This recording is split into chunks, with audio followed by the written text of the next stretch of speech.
Thank you to all attendees that are here at the meeting today. We just want to let you know that we're still waiting for a quorum. So the meeting will be called to order when we have gotten one. Thank you.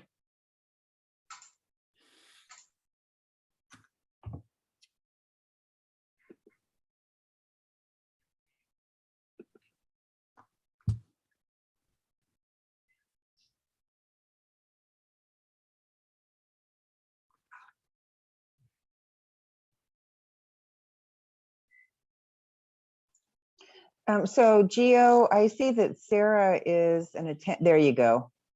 Yeah. I just made her a panelist. Thank you, Great, Sheila. thank you. Oh, good.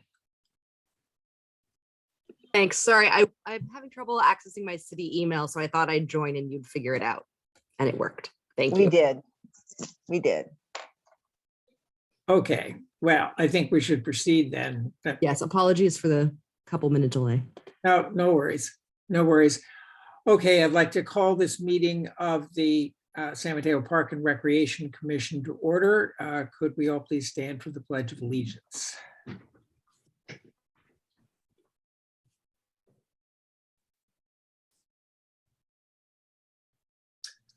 I pledge allegiance to the flag of the United States of America and to the republic for which it stands, one nation, under God, indivisible, with liberty and justice for all.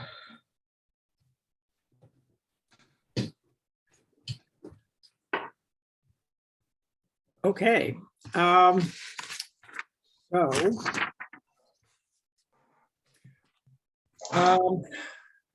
guess we'll go ahead and take the roll call, and if Eric joins us later, the minutes will reflect that. So Giovanna, if you would call the roll, please. I would be happy to, Chair Massey. Commissioner Fields? Present. Vice Chair Held? Here. Chair Massey? Here. Thank you. We do have a quorum for this meeting. Okay, good. All right. I'm now going to recite for everyone, for the benefit of public attendees, the procedures for participating in the meeting or being in virtual attendance and public comment. Due to the physical distancing protocols in place at this time, we continue to encourage public participation remotely. Information on how to provide public comment is explained at the top and bottom of the published agenda. There are 2 ways to participate. Join the Zoom meeting by clicking on the link at the top of the agenda.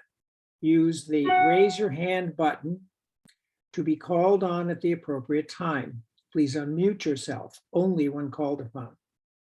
Alternatively, phone-in participation can be done by calling 408-638-0968 with the conference ID 831-7925-4766, passcode 313-148. Press *9 to raise your hand to be called on and *6 to unmute. These options for public comment will remain available until I close the relevant periods for public comment. Okay. With that, we move on to our consent calendar, and that the only item on the agenda for the consent calendar is approval of the regular meeting minutes from the March 2nd meeting. Do either of you have any changes to propose? No. Okay, then I would be looking for a motion in a second, please. I'll motion to approve the minutes. A second. Okay, Giovanna, would you do the roll call vote, please? Yes, Chair Massey. Commissioner Fields? Yes. Vice Chair Held? Aye. Chair Massey? Aye. Thank you. Motion has passed. Okay, very good. All right. At this time, we offer to any members of the public in attendance this evening the opportunity to comment to the commission on any item not on tonight's agenda. Tonight's sole item is San Mateo Street Tree Master Plan update. If any a member of the public wishes to address the commission on some other matter, they may do so at this time. State law prevents the commission from taking action on any matter not on the agenda. Your comments may be referred to staff for follow-up.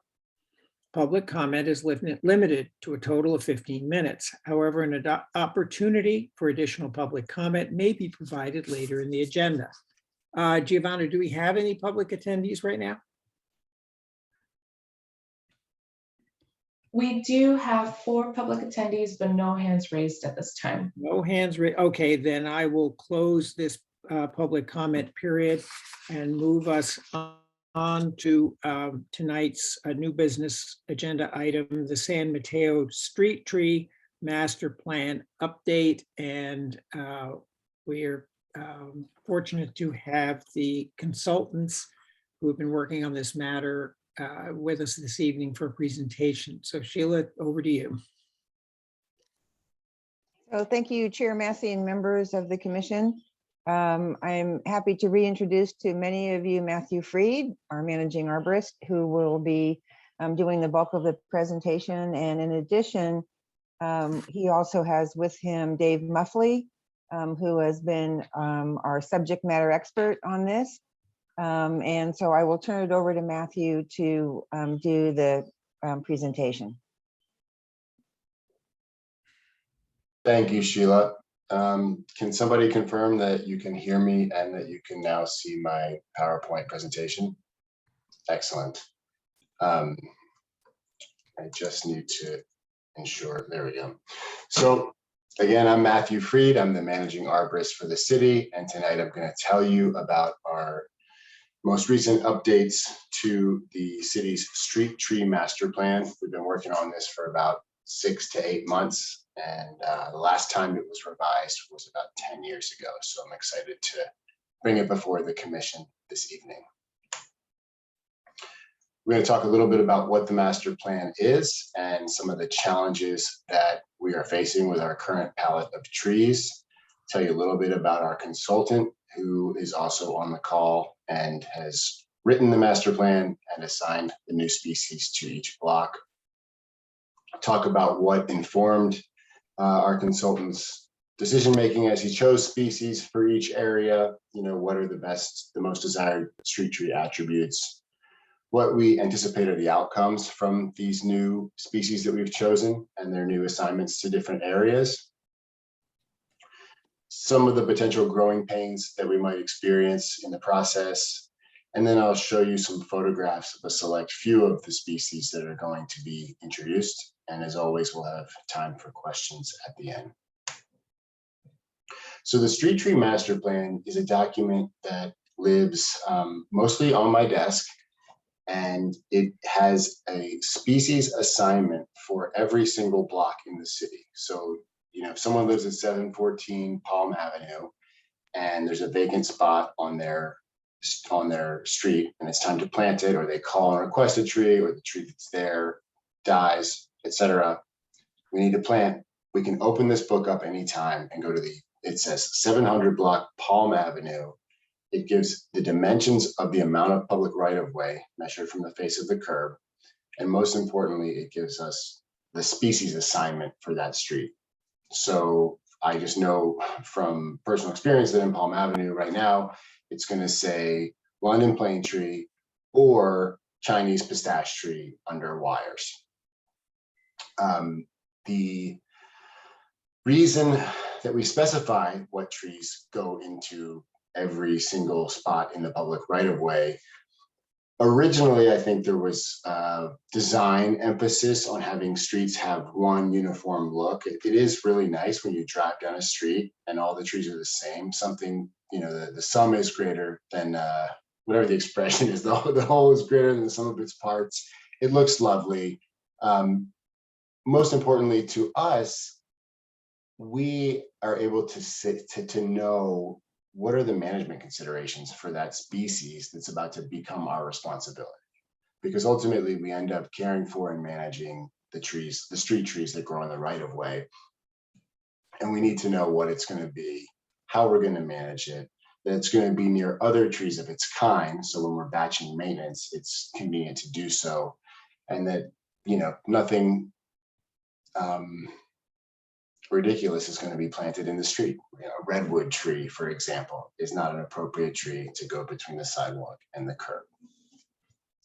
So it helps us have a say in what in the resource we're going to be managing. Almost always, 98% of the time, it is the city who pays for and contracts the planting of these trees in the public right of way. Occasionally, a property owner will come to us and want to plant a tree. It's almost always, if they come to us, it's almost always because they want to plant something that's not on the master plan document. And in limited cases, if there's some issue with that site and what was in the master plan, or there's a pest that has since been discovered or experienced since the plan was written, we may grant some exceptions and allow people to plant and approve, you know, a species approved by us in that spot. But typically we really like to see people plant what is specified in the master plan.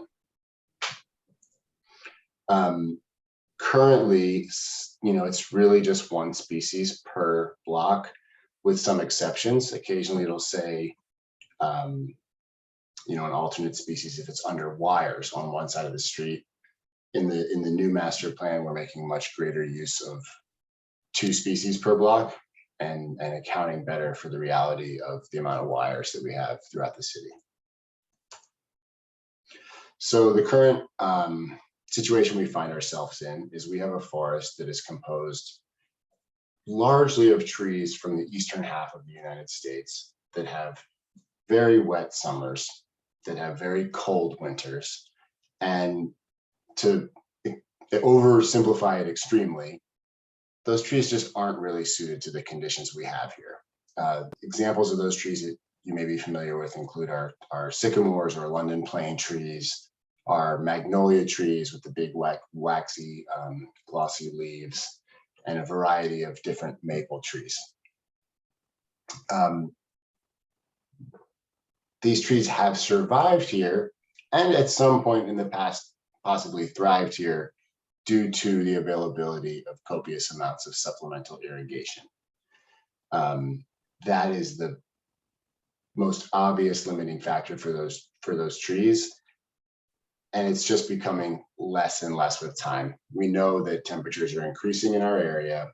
We know that precipitation is both decreasing and becoming more random and less predictable. And that as a result of both, just the cost and availability of water is becoming less. So the trees that are, you know, the trees we have currently in maturity in the city, frankly, probably weren't the best choices for our current climate now. And we know that looking into the future, they are even less appropriate because all of the limiting conditions that they'll be facing are only going to become more severe.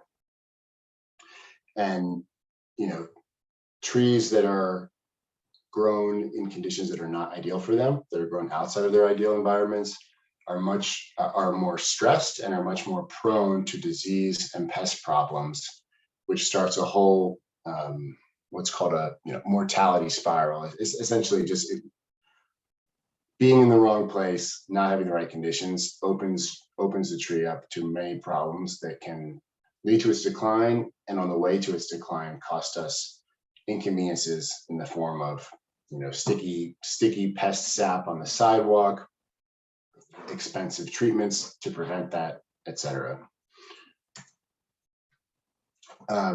So rather than come to you this year with, hey, this one tree that we have is proven to not be a good performer, or this tree is not available, we're really taking a much broader approach to what this forest, should look like and needs to look like to be around and to be thriving in the future. The premise of this whole revision is that the existing palette we have, while it is not unusual, while it is common to many of the cities throughout the peninsula and throughout California, is just not well suited to our current and especially to our future climate, and that a drastic change is needed. We know from scientific research that species in general are shifting north from warmer, drier environments towards the poles in the northern hemisphere. And so we need to go to those environments that currently are what our future climate will resemble to make sure that we have trees in the coming decades. The places that we are typically looking for those trees would include Southern California, areas of Mexico, areas of the Mediterranean that have hotter temperatures and are have dry, hot summers. One of the predominant experts in the field these days in those species is the consultant that we hired to write this plan. He is with us tonight, and his name is Dave Muffley. His company is Oaktopia. Dave's been a consulting arborist in the area since the late 90s, punctuated by 8 years as the arborist for Apple. He oversaw the installation of about 9,000 trees at Apple's Cupertino campus and has been a pioneer in locating, sourcing, cultivating, and installing various trees that are newer to the industry and that ascribe to this look south approach to finding trees from other places to better suit the conditions that we have.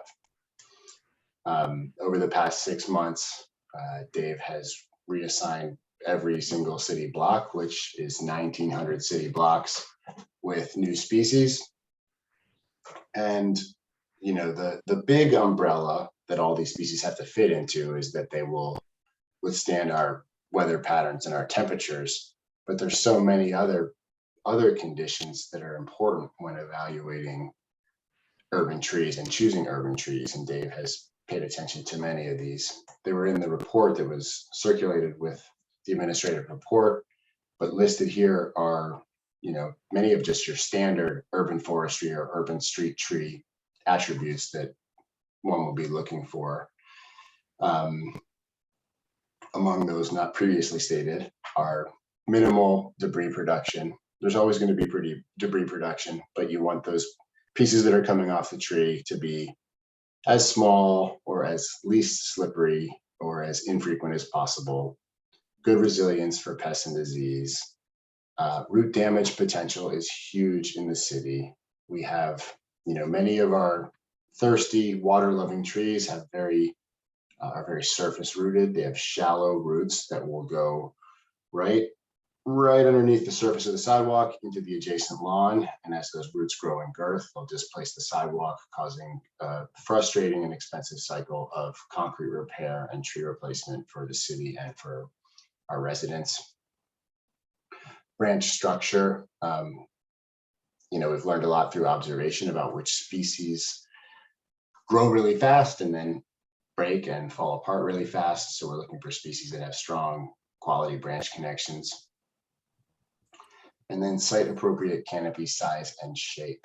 Our airspace, our above ground space in San Mateo is relatively limitless. There's a lot of places where you can just grow a large canopy tree.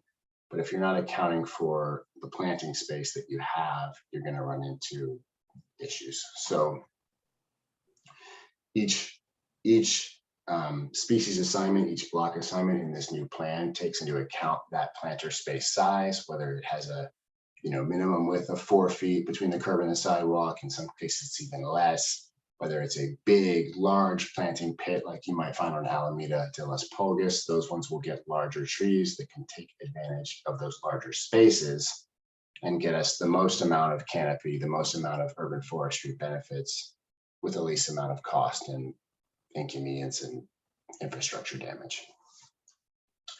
And then nursery availability. Obviously, these things need to exist. They need to be for sale nearby.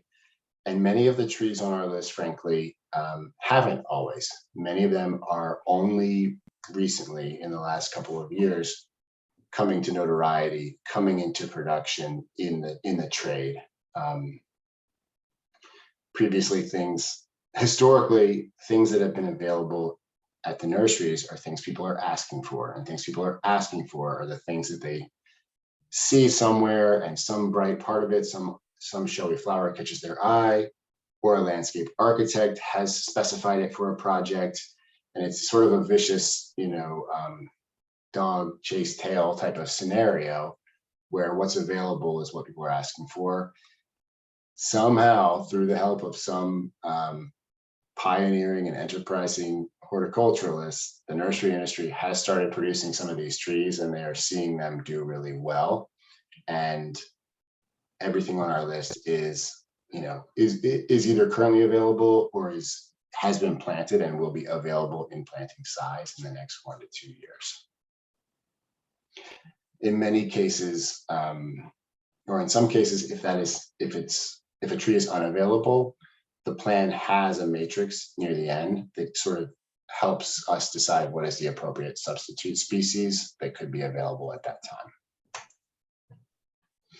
What we are hoping to get from our revised street tree master plan is, at its most basic level, is plants that do better, that grow better, perform better, and last longer, and die less frequently. Fewer pest issues, right? If the tree is not stressed, if the tree is growing in an environment that it's adapted to, it is less likely to be weakened and overcome by pest or disease. Less damaged sidewalks and infrastructure, less parts falling from the tree, both natural ones, whether it's the size of the fruit that the tree produces, or something that's pest related, like the honeydew that drips out of a aphid infested tree, less branch failures, and then just a greener streetscape year round. We are introducing more broadleaf evergreen trees. So rather than see, your sycamore trees with no leaves for 5 months of the year, there'll be many more blocks where you have greenery year round. So some things to keep in mind.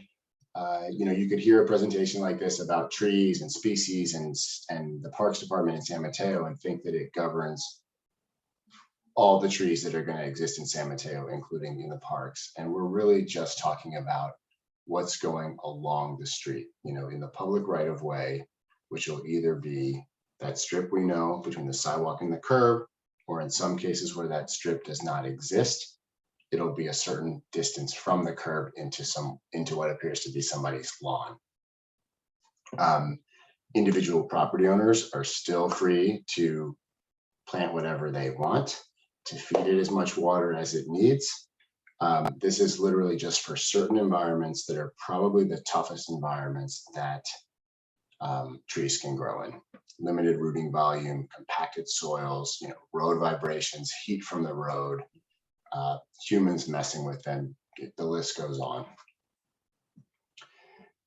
We're not going to go out tomorrow and say, hey, this is a tree of the past, cut it down, we're putting in this new little stick that is, one of our future trees. We are only replacing these trees as they would be normally, removed during the course of our operations. So a tree that's been identified as in need of removal, or a vacant site where a tree doesn't exist, might get one of these new species. With a street tree inventory of 23,000 street trees and about 200 plantings or 200 replacements per year, it's 0.8% replacement each year. So, if we stuck to the plan and this new list becomes our list, it would take 115 years in theory for this forest to turn over. You're not going to walk out of your house tomorrow and be like, oh my God, I missed the magnolia trees. Where did they go? It will be unrecognizable to our eyes on our time horizons. sort of one thing we will have to be comfortable with is that there will be less uniformity than currently exists. And the uniformity we currently, benefit from, a large part of it is just the fact that the trees on the streets that are currently on the streets went in primarily at the same time. As these communities got developed, trees of the same age, new young trees went in, and they all grew up to be now 50 to 75-year-old trees. They die, fall apart, etc., at different times. So even if we kept those species, there's going to be variation in the age class. There's no way to recreate a situation where it's like everything is all the same size and the same species. In this case, we will start to have different size and different species. There will be blocks where it used to be a deciduous block, and now it's a deciduous block with its 2 to 3 new replacement species, which happen to be broadleaf evergreens. And so it will require some tolerance of that visual disparity for some people. Now I'm just going to show you a couple of the species that we have on the list. It is by no means all-inclusive or exhaustive. It's just some of the trees that will be leaned on heavily in the new list. So here we have the southern live oak. It is native to the southeastern United States, actually, where if you've been to New Orleans or Louisiana, you've seen it with massive drooping limbs that stretch out forever, and you would never think it to be appropriate to an urban setting or to a street tree setting. It's very well behaved in California. When you take it from that environment with all that water and you bring it here, you get a really well behaved tree that's been proven in many cities throughout California to have low root damage potential, to maintain a nice, dense, compact canopy, and to be really tolerant of the conditions we have here. This tree has a good sized canopy. If you look at the base of it, it doesn't flare out much. You can also see it here. This is a larger tree in a street tree pit. And, to the non-horticulturalist, I would say that the form of this tree is in the same ballpark as our native coast live oak. It's a big, bushy oak tree. The Brisbane box is already in San Mateo. It's not some, new, recently discovered addition, but it is featured more heavily for smaller planting spaces, smaller soil volumes in the new plan. Again, primarily because you get a bunch of greenery year round with limited breakage of infrastructure. Silver linden. This is I call this a juvenile tree, and this is what its fall color looks like. It's moderately showy. I'm never that excited by yellows, but they're not browns. This is another silver linden growing with closed canopies with adjacent trees. And then this is an example of what the silver linden looks like when it's got enough space for its full potential. This is the example of a tree that would be used in a space with larger rooting volume. And it's a spot that Mr. Muffley has chosen for areas closest to the bay. It has proven salt tolerance. So that's been taken into account where this tree will be used.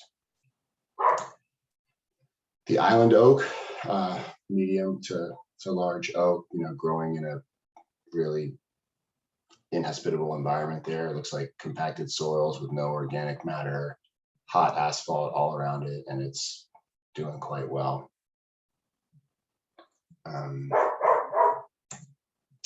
And then there was a section that I didn't discuss this in my presentation, but there was a section in the administrative report about trees in the genus Eucalyptus.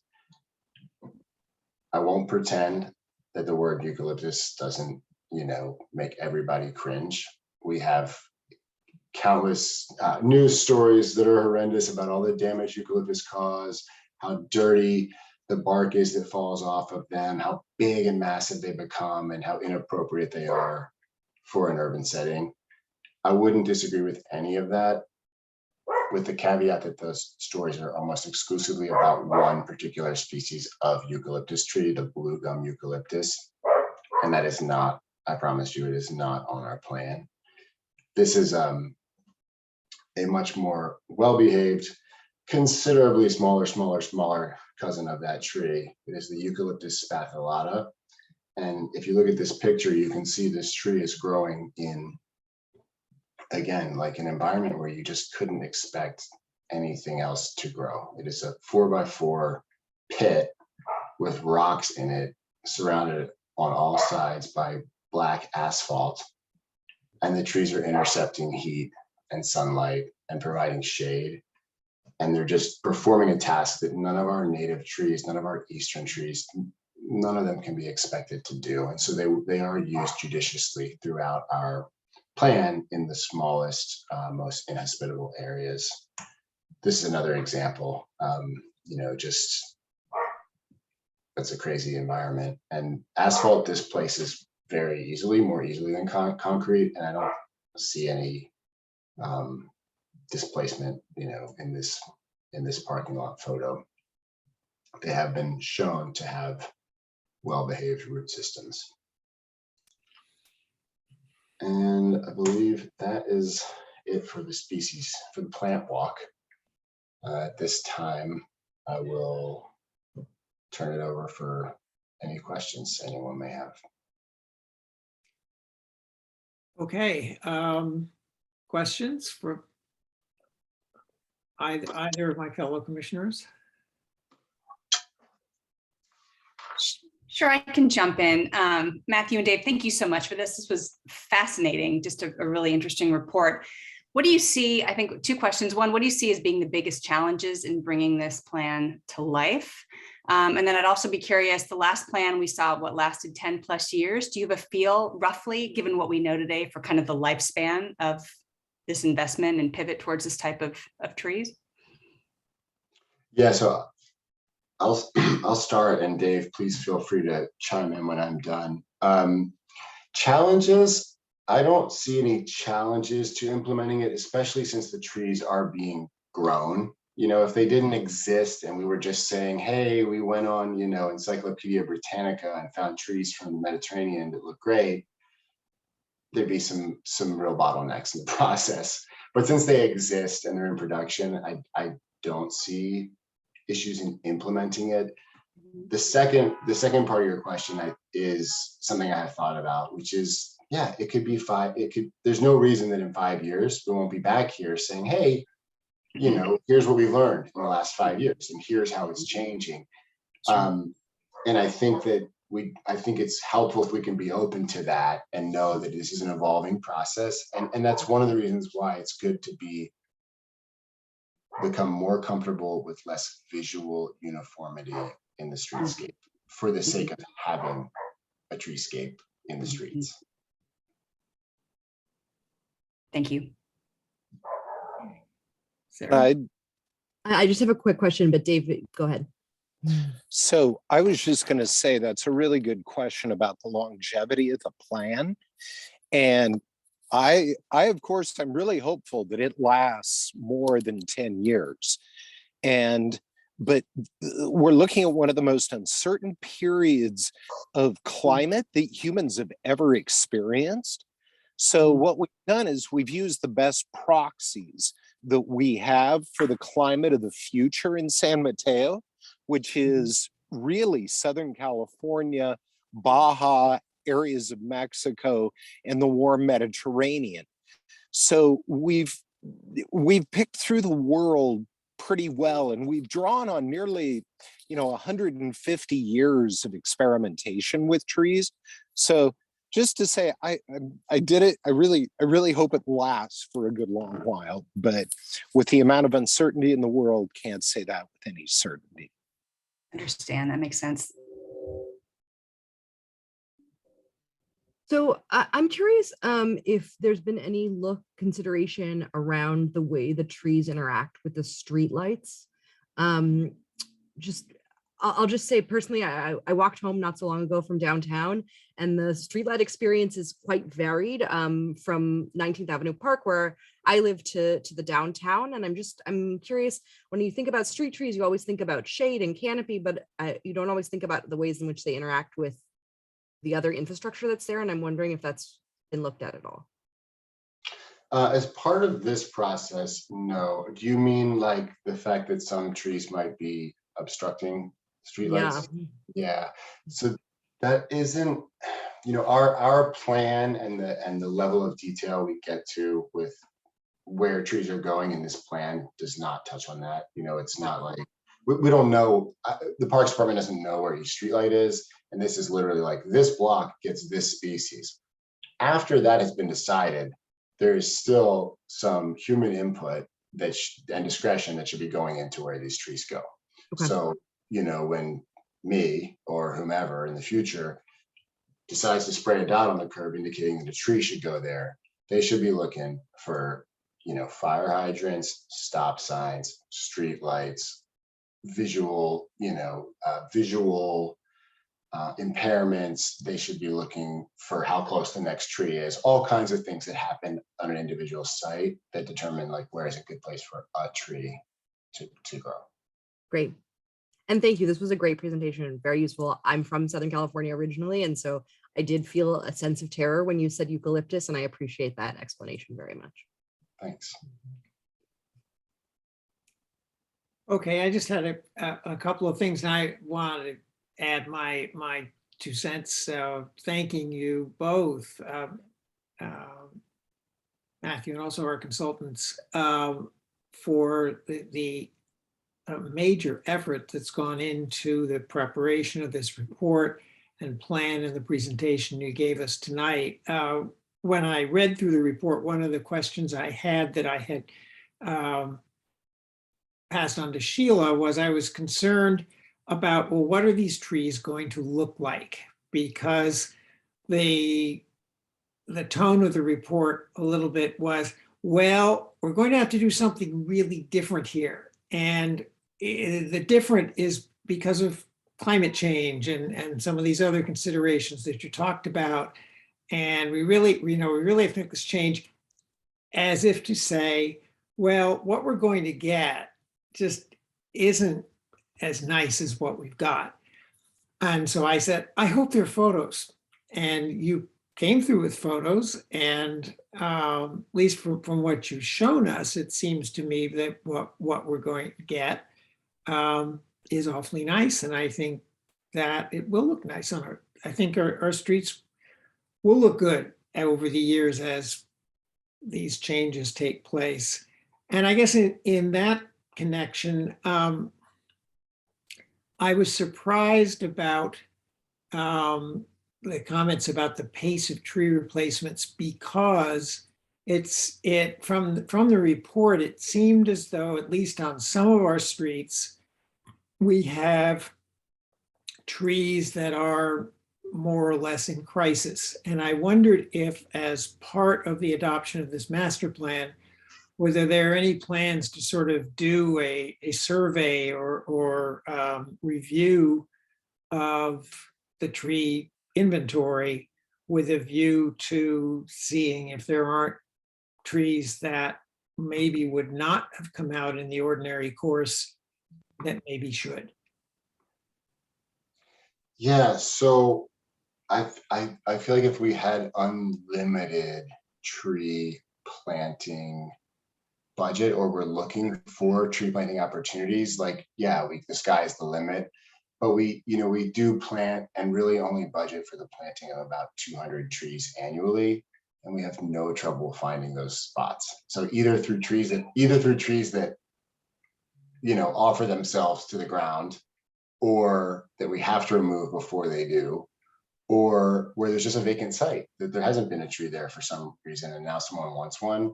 The list of 200 trees fills up pretty quick to where there's not a strong need or motivation to go proactively pluck out trees that are still doing fine. Okay, and I guess my other question, and sort of tied into this, is you've talked about the uniformity of species on, I guess, many streets in San Mateo. But I've also noted in one place or another, streets where that's not true. Where and there are streets where there are some of the big sycamores, and then there are other trees, as if the big sycamore died and it was replaced with something else. So I wondered, is what you're talking about such a big change from what we have across the city? Or if you let you know the whole map better than any of us do, is uniformity really the sort of the norm in these streets where there's already a variety of species going on, something of an exception, or how does that go? Well, I don't know if this will answer your question, but I hope it's not a huge deviation from the norm. I want it to be as least impactful as possible to people. And because of the time scale on which we're operating with these replacements, I can't imagine it will be visually noticeable. That was what the thought that crossed my mind, and I guess also my reaction was those streets where there is a variety of species. At least my own reaction it was that if the trees are all healthy and attractive, I don't know that it's so objectionable. And if I can just add just a comment, Sure. because I think you're absolutely correct, Chair Massey, and I think that some of those have been lessons learned throughout the years. And so, we learned very quickly that although everyone thinks that the sweet gum and liquid amber trees are absolutely beautiful in the fall because of all the beautiful color, they absolutely tear up the sidewalk. And so we learned that lesson years ago. And so in a block where there might have been a predominance of the liquid amber, we came in and did not replant with some of those. So I do think that it has been evolutionary over the years, simply because we have learned that although choices were made at the time for whatever reason, they have proven not to be necessarily so successful. And what we didn't want to do is come back and continue the problem by planting in the same tree simply because that was what was uniform on the street. Well, that was certainly what I've noticed, at least in some places. And as I say, I think it's more important to have strong, healthy, attractive trees than necessarily have them all be the same, which may be making a virtue out of necessity, but so be it. Any other questions before we pass to public comment? Okay, seeing none, I will open the public comment. Do we have anyone wishing to speak? Yes, Chair Massey. We have Drew. Drew, if you can please unmute yourself. Good evening. First off, this report, just the philosophy behind it was just like, it's so nice to see something just incorporating the future and not putting our head in the sand. And like, it was just like forward thinking without arguments. It was just like stunningly nice to read and kind of peruse through. And just the thought process, but yet it's high enough level that maybe a botanist wants to argue about stuff, but I'm not a botanist or arborist. So I followed. So that's first off. So I'm going to try to do this fast. I got a couple high level and then a couple detailed. So high level, I love the structure of the report. And I think there's a couple sections potentially missing. And one very much in keeping is underground utilities. Like in my area, The sides that don't have power lines have water and have gas lines, and that's preventing planting most likely. It's within 4 feet of the sidewalk, the water line and stuff. So there may be trees that can do it. That's a whole nother like real detail, but I think a discussion around that, because just seeing or just seeing open area along streets, there's in a lot of cases underground utilities, and we got to plant something and do something different there. And another one that was already touched on in it, but maybe just pull it out a little bit, was the stuff about solar and like, hey, on certain sides of the street, probably the owner wants a shorter tree because of the solar shade and stuff. So I think I loved reading that, because I certainly have thought about that. And so possibly just pulling that out or in a different way or something, but I loved it was there already. And then there's a couple smaller items that maybe are more grouped, just like little small paragraphs. One, I wonder about wildfires, trees and wildfires. How do these trees work with wildfires? Like some species maybe are a little better than other species, just broadly speaking. Another one might be earthquake. How do these trees do in earthquakes? And I don't mean in great detail, but just we're in a major earthquake zone. So is just doing a quick check of like, oh my gosh, that tree, and Mexico has earthquakes and some of these places have earthquakes. So it's not a deep dive. It's just kind of a going through what are the big issues that we have to deal with. So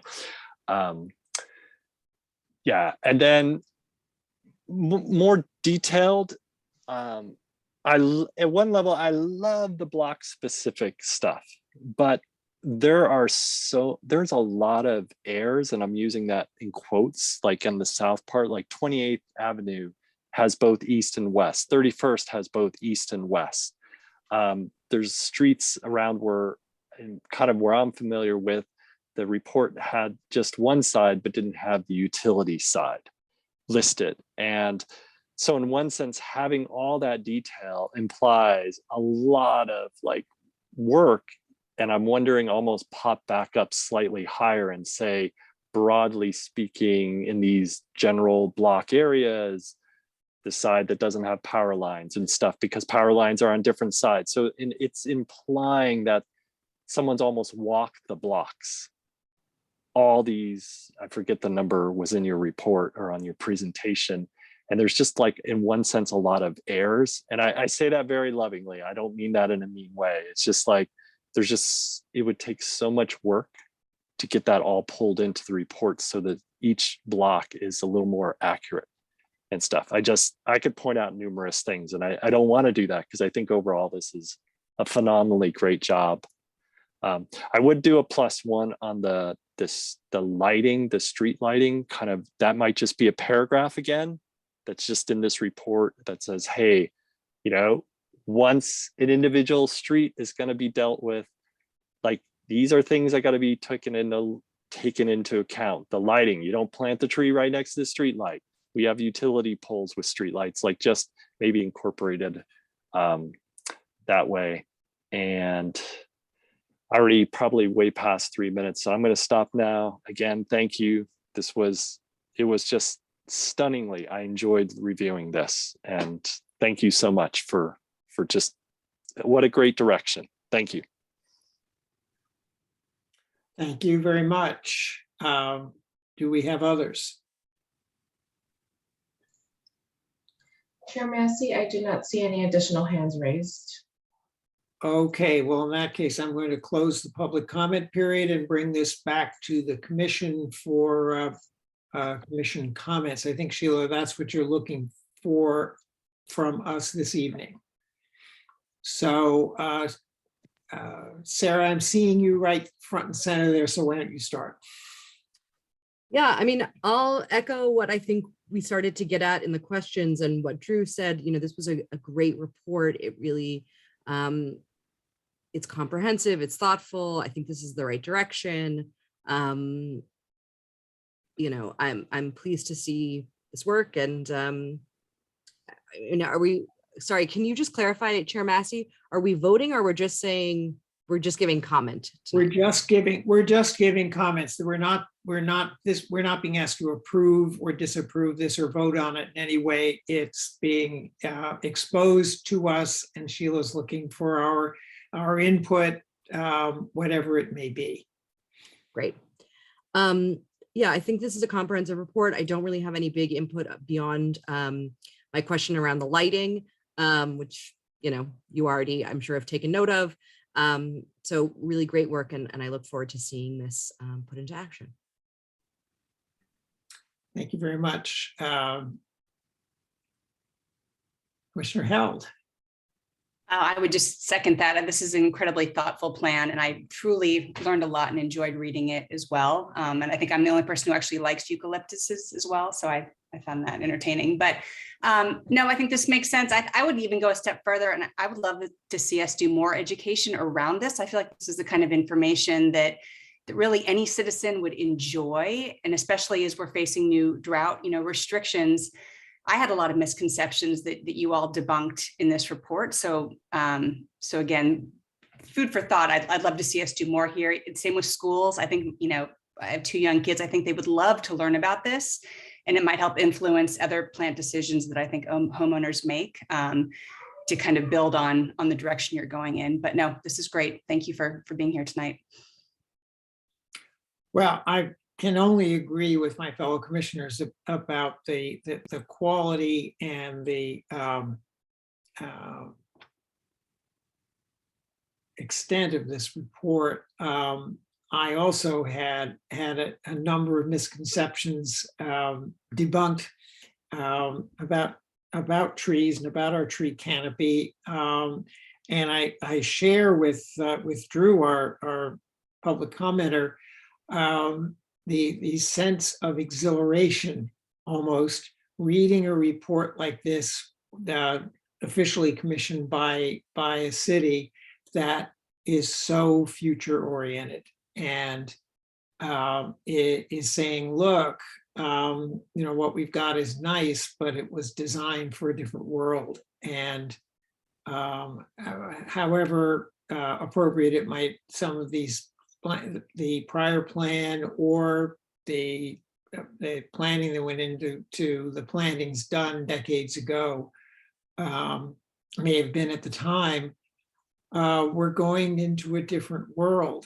And this notion of, if we want to know what the future looks like, head south, I think that concept, I agree with you, Commissioner Held, that that concept, if we only sort of teach that to the public, that we're talking about very long-term change here. I mean, we're talking about the next century. And I recognize the plan itself probably won't last that long, but the process is going to last that long, it seems. That we've got to think that way. We've got to look way forward and say change is going to come in the fullness of time, and we're actually taking a step in the direction of dealing with it. So I'm very impressed with the report. I thought the level of detail that was presented was sufficient to the moment. I have to admit, my mind was boggled when I hit the 100+ pages of individual species assignments, block by block. I think for this cut at this, and I appreciate that this is sort of part of a larger overall plan that we're being brought into at this stage. I thought the scope of what was being done was appropriate. I am curious and would ask Sheila if you could enlighten us a little bit on what the process is going to be for sort of approval and adoption of the plan. So thank you, Chair Massey. So I think that we were certainly interested in your hearing the commission comments and any comments from the public. I think that, you know, based upon some of the things that we heard, that I would certainly suggest to Matthew and Dave that maybe they might add another paragraph about, you know, other considerations as appropriate, things like streetlights, you know, underground utilities, the location of solar panels or whatever. So certainly they can go back and potentially add, you know, a paragraph or two to address those kinds of things. I think that even certainly for me, I think that choices around individual trees and streets are best left to the experts. And so I don't know that any of us, other than perhaps Matthew and Dave, are in a position to suggest that that tree species doesn't belong on that street. I think that they've given great consideration to at least acknowledging certain types of trees that they would recommend under electrical wires versus ones where there is not a wires above. So I think they've taken that into consideration. So I think that, you know, at some point, if they want to make some additions to the narrative report, I would see that coming back to the commission for kind of a formal adoption at that point. I didn't hear anything from the commissioners tonight that would suggest that we are going off on a wrong direction at all. And I think just to that extent, I really do have to commend Matthew for really taking the lead in probably what is a very forward, I think many of you have said it, a forward-thinking street master plan that I hope our neighbors around us, our surrounding cities, will really take the opportunity. We've done the heavy lifting, perhaps, in investing in Dave and his past expertise, but I really do think that I think Matthew was very, very clear when we've had this on our work plan for at least the last year that we wanted to update the street tree master plan, that this was not a time to simply go through the existing list and cross off one tree and put in another. That this was a much more comprehensive look at the future. And so I really do want to commend Matthew and his ability to find a really renowned subject matter expert to be able to take that look. So I do see it coming back to the commission. I think just, again, more for formal adoption, just so that you all can say, we think this is really great work. And until such time as it needs to be revised, then this is the direction that we're headed in. Is this something that would have to go to the council? No, it doesn't. Oh, okay. Okay, that would, I guess that, among other things, was what I had in mind. Were we going through down that road? But no, okay, so this is staying with us. Okay. But I do think to I think Commissioner Hell's comment, I really do hope, whether now or at the point when it gets finally adopted, that there really is some public and some publicity around this thing. And whether it means that we get the Daily Journal to do an article. I mean, they're always calling and asking about things that happen at the commission. I never got a call about this one, and I was hoping that somebody would call and ask us about it. And perhaps even, you know, suggesting that it maybe at some point that there's an informational presentation to the Infrastructure and Sustainability Commission that you know, is interested in those kind of things. So from my perspective, I think the more it can get out in the public, and we certainly hope that it will inform the choices that private citizens make about trees that they want to plant on their property. And so I think that there is a spillover effect that hopefully will be larger than just here's a set of trees for a street, that hopefully it'll have some public, it'll get some public interest in it, and perhaps again inform the choices of trees that people may make in on their own property. Sheila, I volunteer if I can help with that. Sign me up. Thank you, appreciate it. Yeah, I very much agree with what you're saying. And maybe when it comes back and there's a formal adoption at that point, maybe the Daily Journal could be motivated to cover it. It will have been and there will be an event, the kind of thing where there's a headline, San Mateo approves new street tree plan, that there's an event that they can cover. But I'm sure that I know there are those of you out there who are much more adept in these matters than I am. So go for it. Go for it. I'm glad to see a hand raised for this. Thank you. I really appreciate the work of Matthew and Dave in putting this together, and appreciate the comments from the public and members of the commission as well. I agree, 100%. Any final comments before we move on to reports and announcements? Okay. Over to you, Sheila, if you have some for us.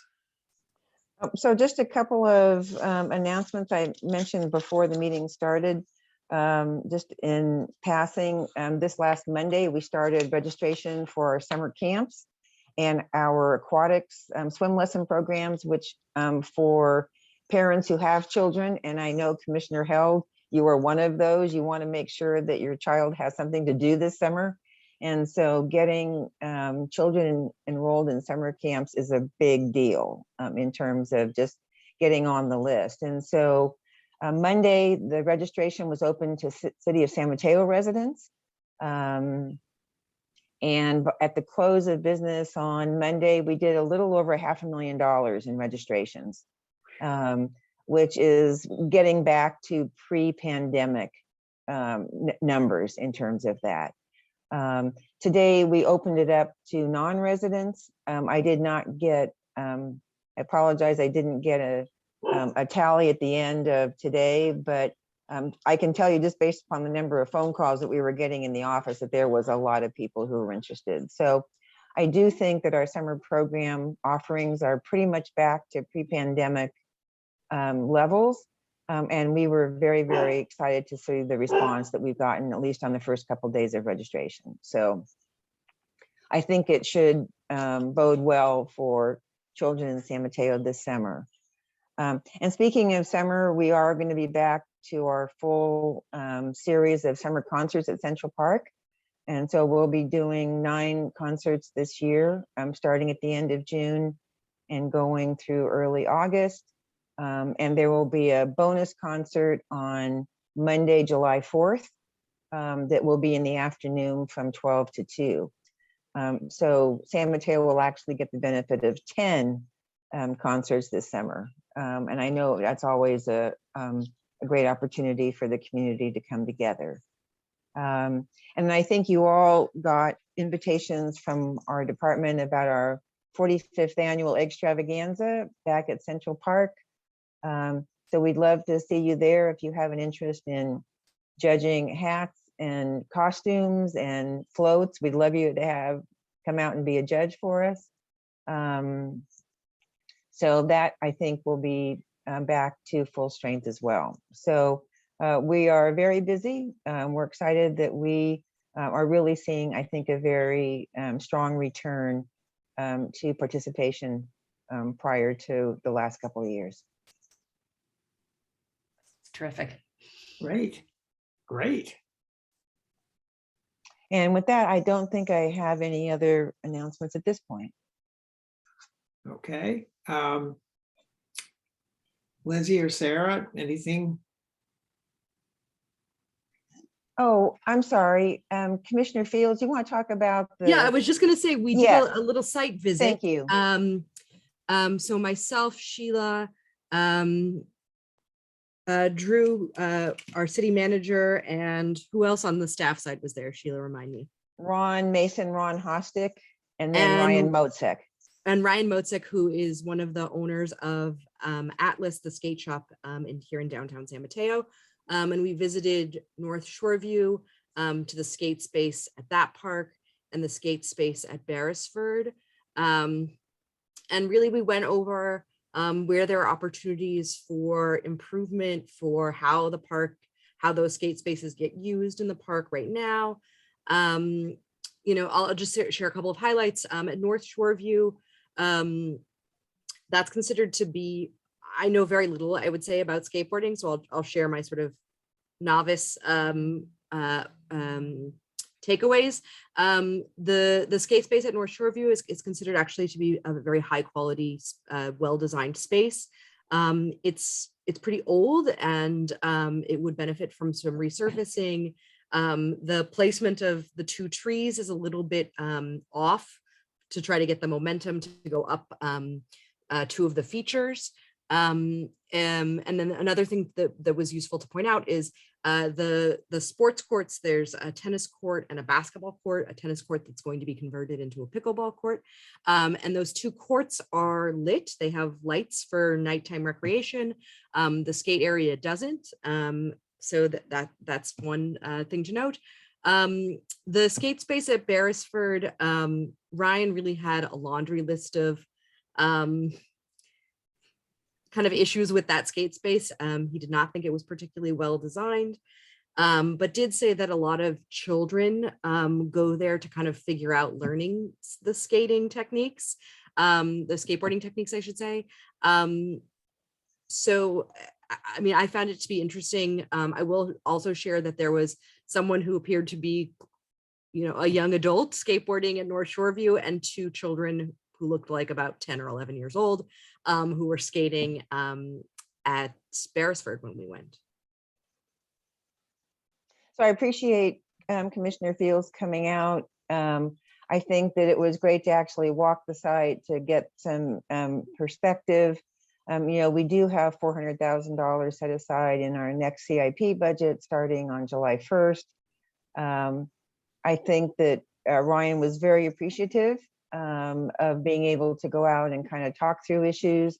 He also gave us the name of a skate park designer from Southern California who does a lot of skate park designs. And so we'll be following up with them after July 1st and the beginning of the new fiscal year. So thank you. Appreciate you coming out, Sarah. It was very interesting. Great, you guys did that. Yeah, very good. Thank you. I just have a quick sort of an administrative thing. I'm going to be out of town the last week of April. I'm coming back Sunday the 1st. So I don't know what is contemplated for the agenda for the next meeting. Whatever it is, I would have Monday and Tuesday to look at it. But if there's anything that has to happen that week before the May meeting, I'm not going to be in a position to do much with it. Okay. So I don't know if that's an issue or not, but I thought this was a time to bring it up.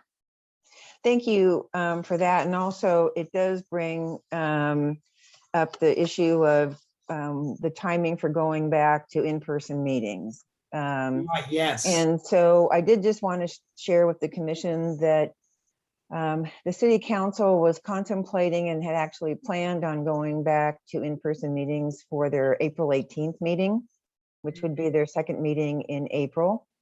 The council chamber has been retrofitted with all of the necessary technology, as has conference room C. So all of the infrastructure is there. I think it's just really a matter of having staff and the commissioners and or council and the public getting used to the new protocol of what will happen once we go back to hybrid meetings. The long and short of it is that on the April 18th meeting, there is a major discussion item on the general plan that is scheduled for that meeting, and that between the staff and the council decided that they probably didn't want to take the chance of going virtual or going in person with that topic on the agenda. So now they have held off until their first meeting in May. is when the first meeting they will be going in person. I don't know where that puts commissions in terms of following that. I think at our last meeting, I had mentioned that we would probably be having in-person meetings in May. That is still highly likely, but I just won't know for sure until we get some direction from either the city manager's office or the city clerk's office. So stay tuned, but we will get there eventually.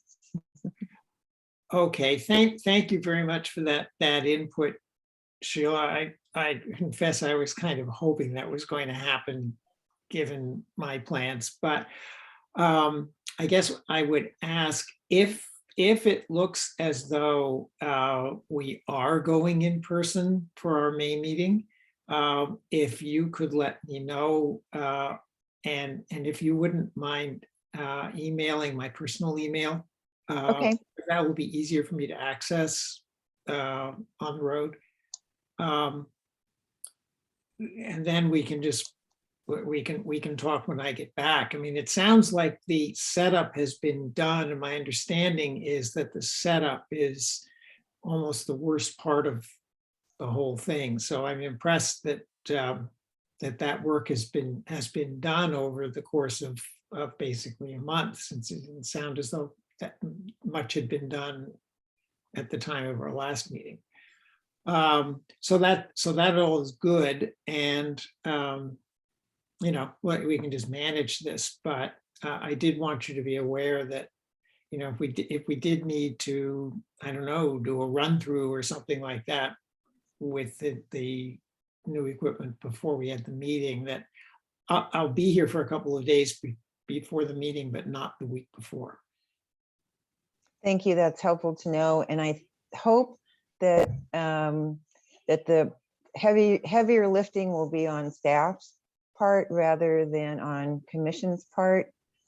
So hopefully when you get back to conference room C, that we will have the protocols in place in terms of people who sign on, the protocol of if there is public comment, who speaks first? Is it people who are sitting in the room versus people who are virtual? And so I think that those are the kinds of details that they're working on right now. And so I think it'll be a bit of a heavier lift on staff than I think it probably will be on commissioners. Okay. I think if we are doing this, then we should try. I don't know what your schedule will be like that week, but we really should try to get together at some point and just go through so that I have some understanding of running the meeting in this new environment. It'll take some getting used to for all of this. So I have been told, yes. Okay. All right, well, thank you. Anything from anybody else, as long as before we adjourn? Okay, well, thank you all for your input and participation this evening, and also for your Sarah, for your field trip, and Lindsay for your willingness to carry the ball on publicizing this wonderful report that we've had. And we'll all see each other next month, maybe in person, who knows? Hopefully. So we're adjourned. Thank you all very much. Good night, everyone. Right.